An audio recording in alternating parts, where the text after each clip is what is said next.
hiçbir fotoğraf paylaşıp, ardından beğenilerin gelmesini bekleyerek, her 2 dakikada bir telefonunuzu kontrol ettiniz mi? Ya da telefonunuzu bırakmayı düşündüğünüz halde, kendinizi bir akışta sonsuzca kaydırırken buldunuz mu? Bugün, dijital dünyaya perdeyi aralıyoruz ve kritik bir soruyu keşfediyoruz. Gerçekten mutlu musunuz? Yoksa sadece onay almak için mi rol yapıyorsunuz? Beynimizin beğenilere neden bağımlı hale geldiğinin bilimi, psikolojisi ve kültürüne dalalım ve bunun yaşam şeklimizi nasıl değiştirdiğini inceleyelim. Birçok kişinin sosyal medya ile olan takıntılı ilişkisi, basit bir irade eksikliği değildir. Bu, eski beyin kimyasının gelişmiş modern teknolojiyle çarpışmasıyla tasarlanmış, öngörülebilir, biyolojik kökenli bir fenomendir. Sistem, beynin temel ödül devresini ele geçirmek üzere tasarlanmıştır ve dijital onaya karşı güçlü ve genellikle karşı konulamaz bir çekim yaratır. Bu etkileşimin merkezinde nörotransmitter dopamin bulunur. Genellikle yanlış bir şekilde zevk kimyasalı olarak adlandırılan dopamin, daha doğru bir şekilde motivasyon, beklenti ve arayış davranışının molekülü olarak anlaşılmalıdır.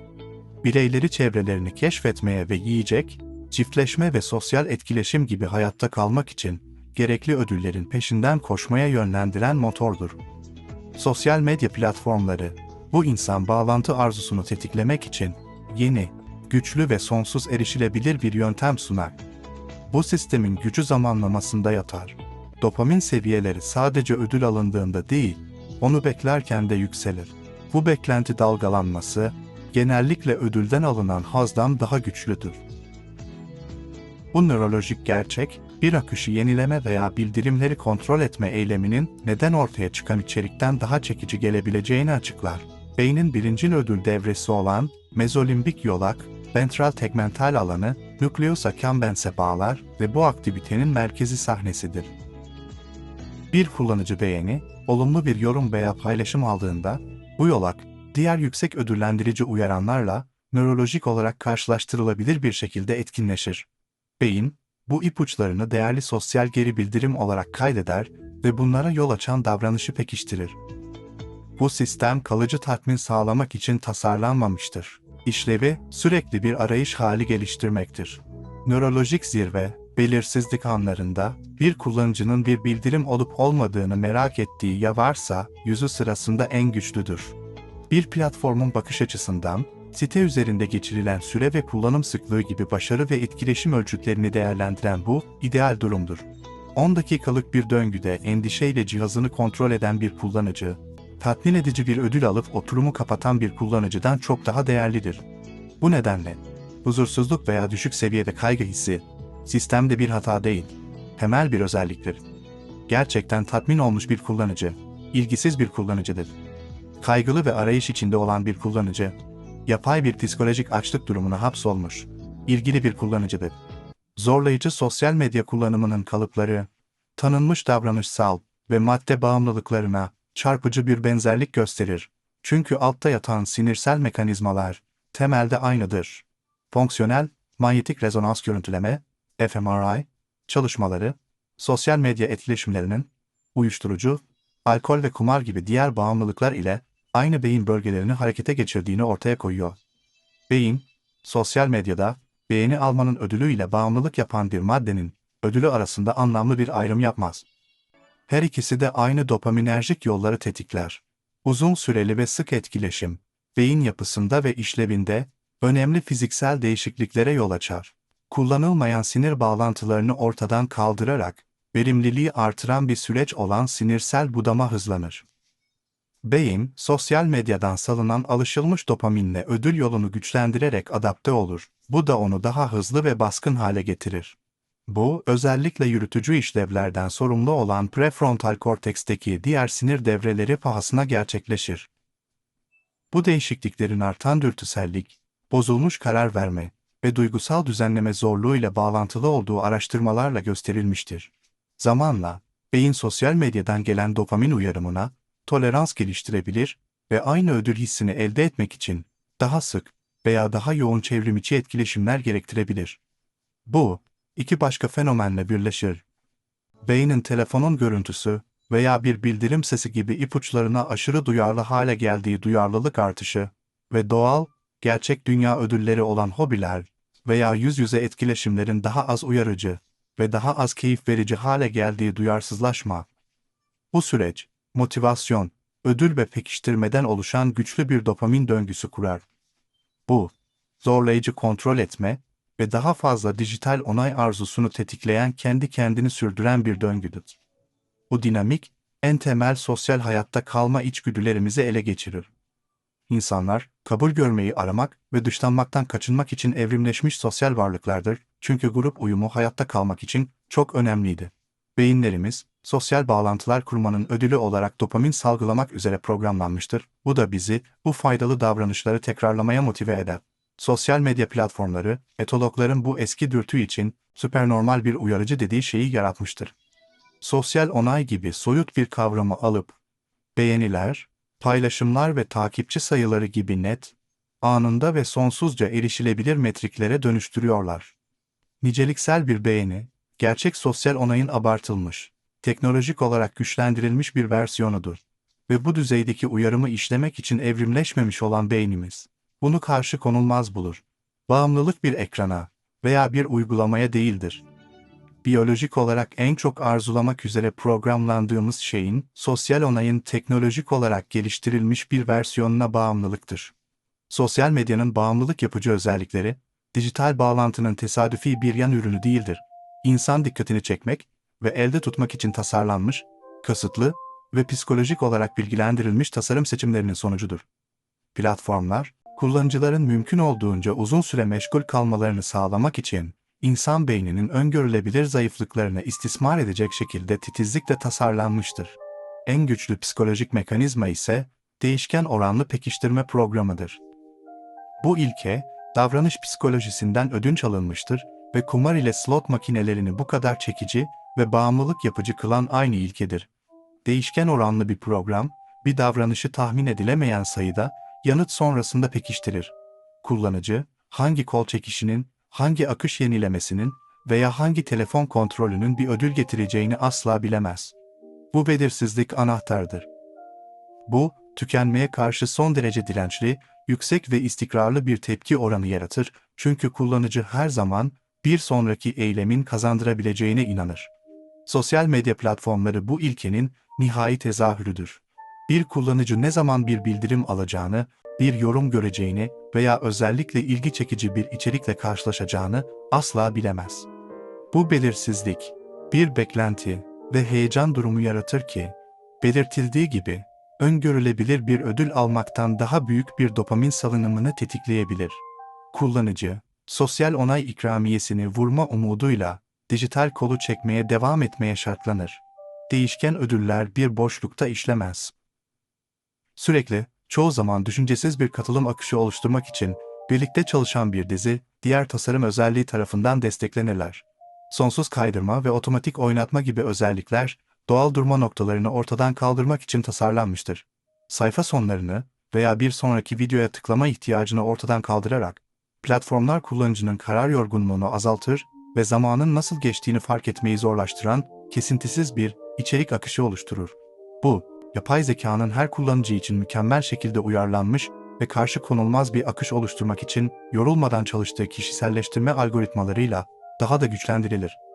Sistem, bir bireyin tercihlerini, korkularını ve arzularını şaşırtıcı bir doğrulukla öğrenir, ardından beynin yeniliğe duyarlılığını, dopamin için bilinen bir tetikleyici olan, sürekli olarak yeni ama benzer içerikler önererek istismar eder. Son olarak, sistem stratejik bildirimler kullanır. Pavlovca uyarılar rastgele hatırlatmalar değil, dikkatlice zamanlanmış dış tetikleyicilerdir. Amaçları, can sıkıntısı veya yalnızlık gibi içsel bir duygu ile uygulamayı açmanın, rahatlatıcı etkisi arasında güçlü bir zihinsel bağ kurmaktır. Kırmızı bildirim rozeti bile, bilişsel işlemi kesintiye uğratmak ve dikkat çekmek için tasarlanmış güçlü bir görsel işarettir. Kullanıcıyı harekete geçmeye zorlar. Bu tasarım tercihleri, kullanıcının refahını artırmak için yapılmamıştır. Kullanıcının müşteri değil, ürün olduğu belirli bir iş modeline hizmet ederler.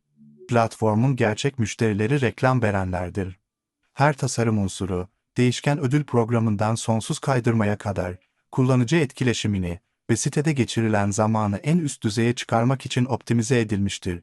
Çünkü daha fazla zaman, reklam sunma ve kullanıcı verilerini toplama fırsatlarını artırır. Kullanıcının psikolojik zayıflıkları, platformun kar motorunu besleyen ham maddelerdir. Bu, tüm dinamiği yeniden şekillendiriyor.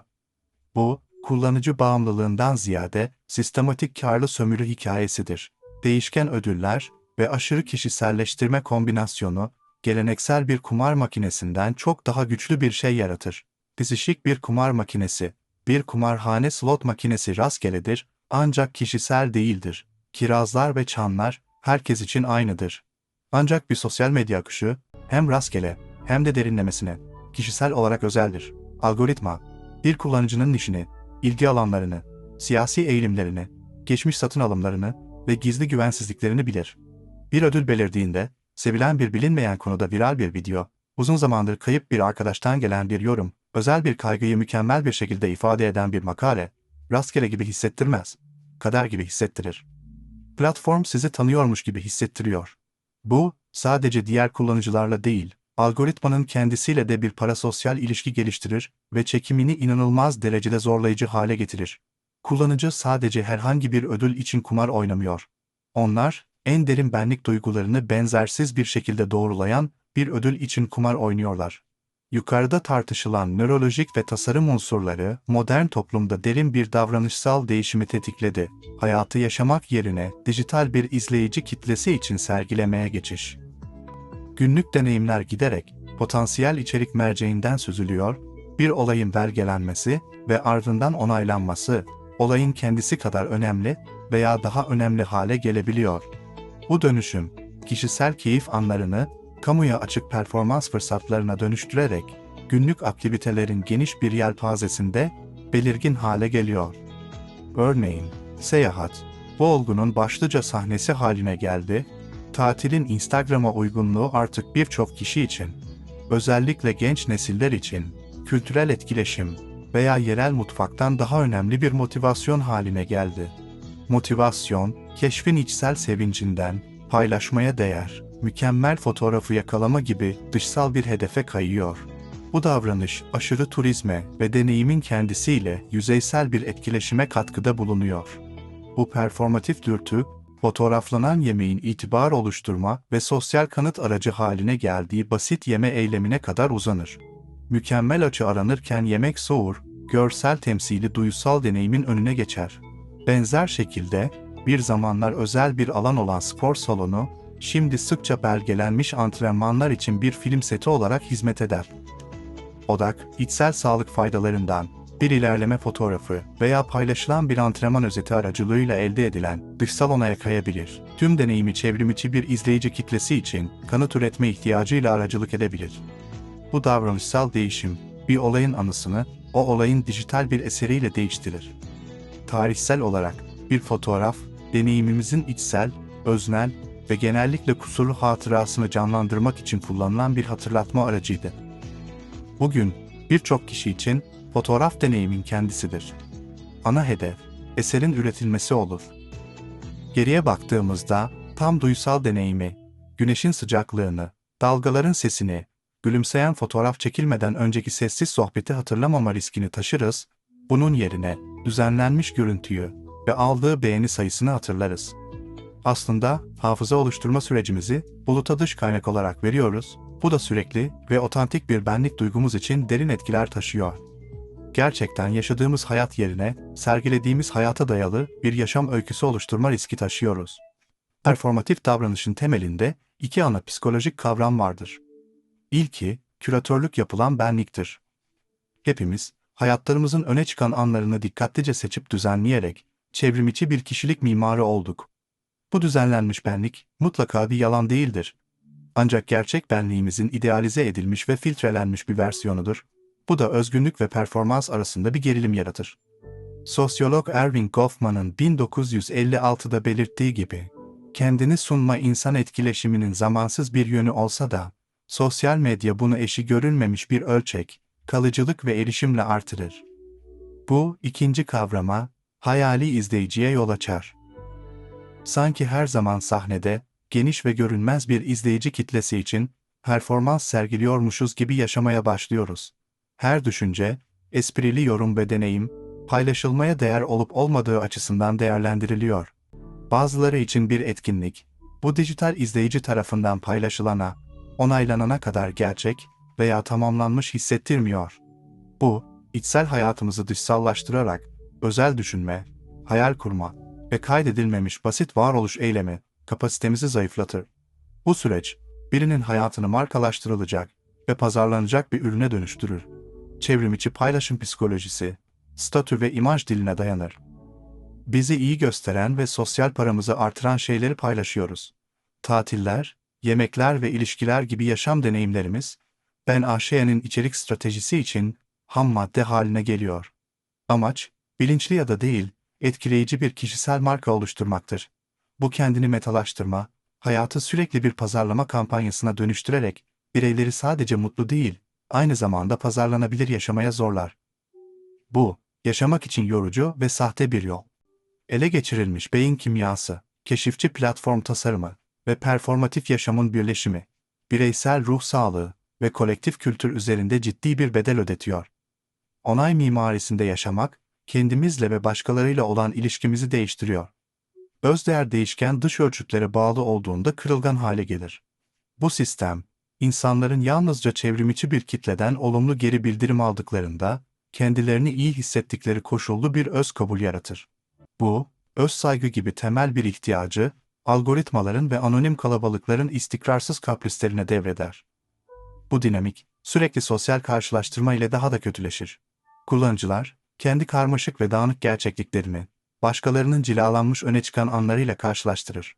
Sonuç, yaygın bir yetersizlik, kıskançlık ve kendi hayatından memnuniyetsizlik hissidir.